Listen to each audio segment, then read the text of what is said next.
नमस्कार, स्वागत है। झारखंड से संबंधित इस वीडियो में हम छोटा नागपुर खास के नागवंश की चर्चा आगे बढ़ाएंगे। पिछले वीडियो में हम लोगों ने अकबर से पहले तक के शासनकाल की बात की थी। इस वीडियो में हम अकबर के शासनकाल से लेकर अंग्रेजों के प्रवेश तक इसकी चर्चा करेंगे। प्रारंभ करते हैं।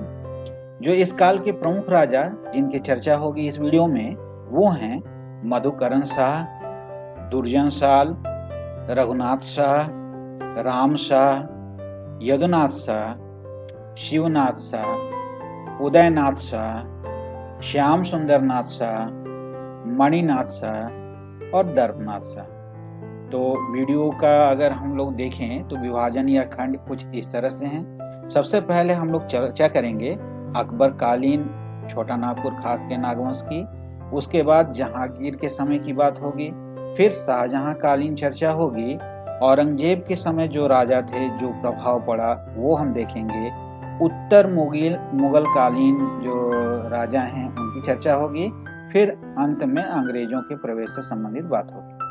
तो प्रारंभ करते हैं अकबर कालीन। पिछले वीडियो में हम लोगों ने राजधानी और संस्थापक नरेश की बात की थी, यहीं पर हम लोगों ने अंत किया था। अब आज बात करते हैं अकबर से। अगर बात की जाए तो अपने शासन के 30वें वर्ष में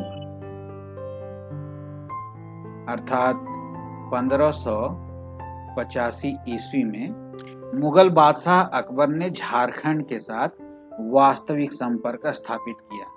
और किस तरह से स्थापित किया?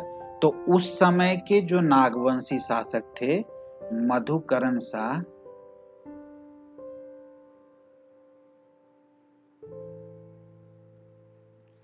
उनको पराजित किया और उन्हें अपने अधीनस्थ बनाया। इससे पूर्व अपने शासनकाल में अगर पूर्वार्ध की बात की जाए तो अकबर ने झारखंड में सक्रिय जो मुगल विरोधी अफगान थे उनका दमन किया। तो अकबर के शासनकाल की बात कर रहे हैं हम 1556 से 1605 ईस्वी। मुगलों ने कोकरा या खुखरा, जो कि उस समय नागवंश की तत्कालीन राजधानी थी,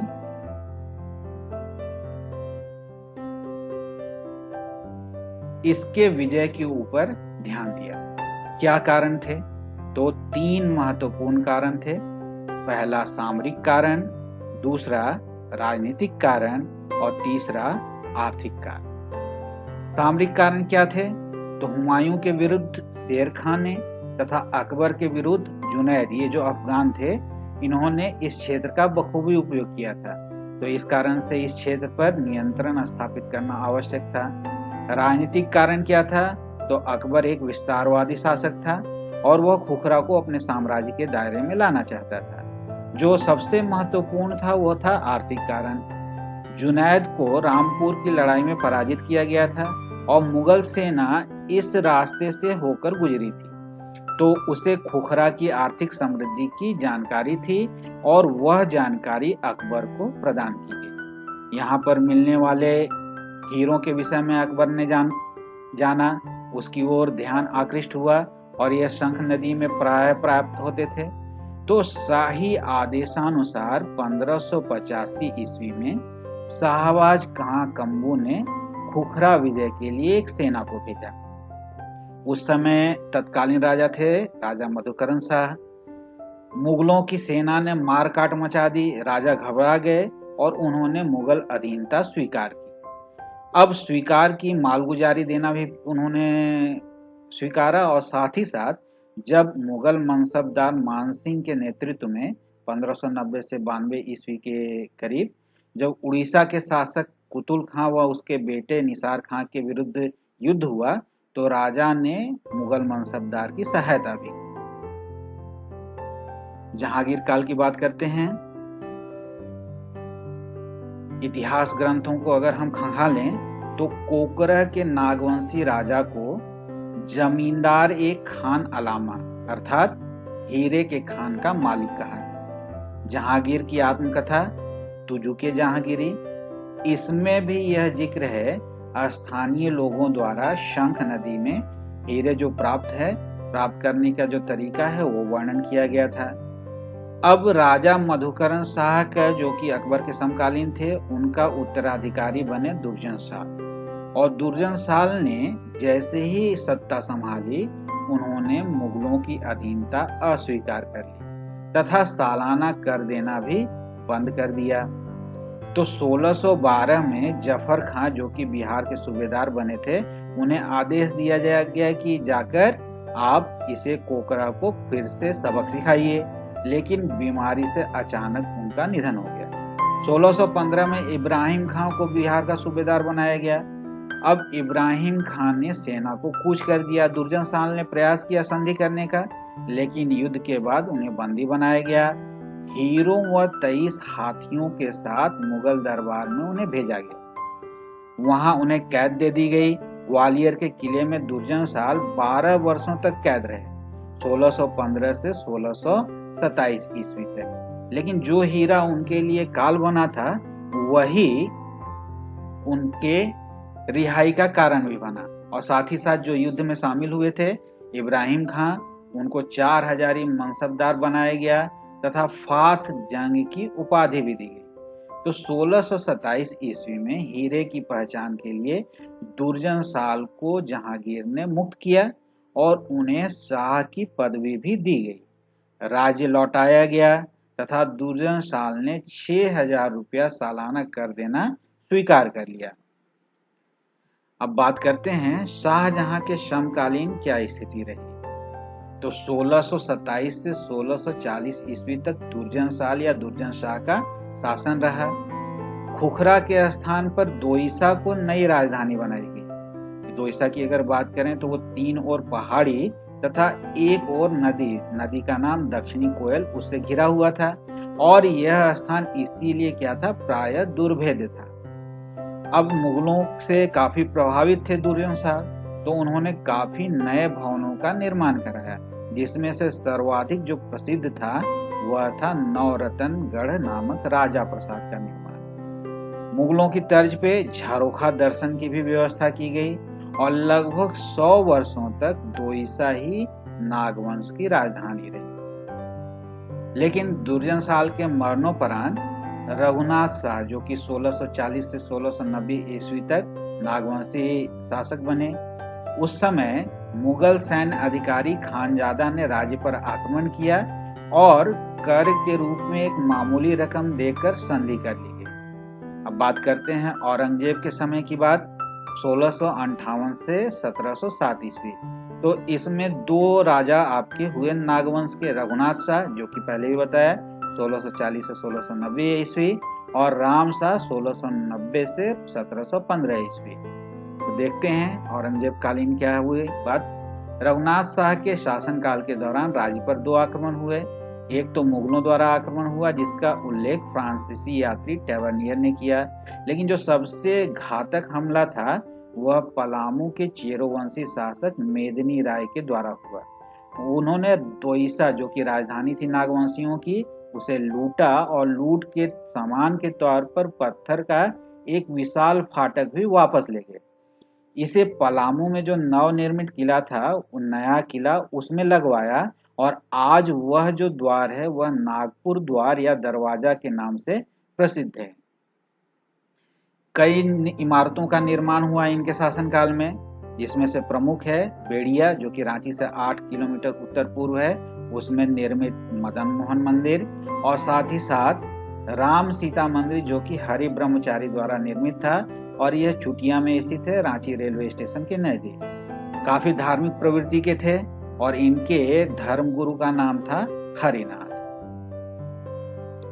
इसके बाद राम शाह का शासन आया 1690 ईस्वी से 1715 ईस्वी के साथ। तो औरंगजेब के साथ काफी सौहार्दपूर्ण संबंध रहा और 1692 ईस्वी में मुगलों को 9705 रुपए मालगुजारी के रूप में दिए। लेकिन विस्तारवादी राजा थे राम शाह। तो विस्तार किस प्रकार किया, तो पलामू, रीवा व सिंहभूम के राज्यों पर आक्रमण किया। साथ ही साथ वैवाहिक संबंध भी स्थापित किए। रीवा नरेश की पुत्री से अपने पुत्र ऐनी शाह का विवाह किया तथा सिंहभूम नरेश जगन्नाथ सिंह से अपनी 2 बहनों का विवाह किया।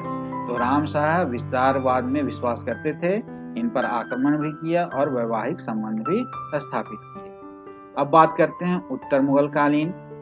तो जैसा कि हम देख रहे हैं, राम शाह का शासनकाल 1715 ईस्वी तक था।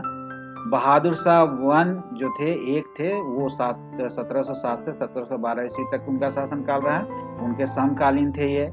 राम शाह के मरणोपरांत यदुनाथ शाह ने गद्दी संभाली। फर्रुख सियर के समकालीन थे यदुनाथ शाह। उनकी अगर बात की जाए तो पलामू के चेरो राजा रणजीत राय ने 1719 ईस्वी में टोरी परगना पर कब्जा कर लिया। और साथ ही साथ अगर बात की जाए तो जब तक वे जीवित रहे 1722 ईस्वी तक, तो उस पर कब्जा बना रहा। सर बुलंद खां मुगल सूबेदार ने 1717 ईस्वी में आक्रमण किया यदुनाथ शाह पर और 1 लाख रुपए नजराना देकर यदुनाथ शाह ने अपनी जान छुड़ाई।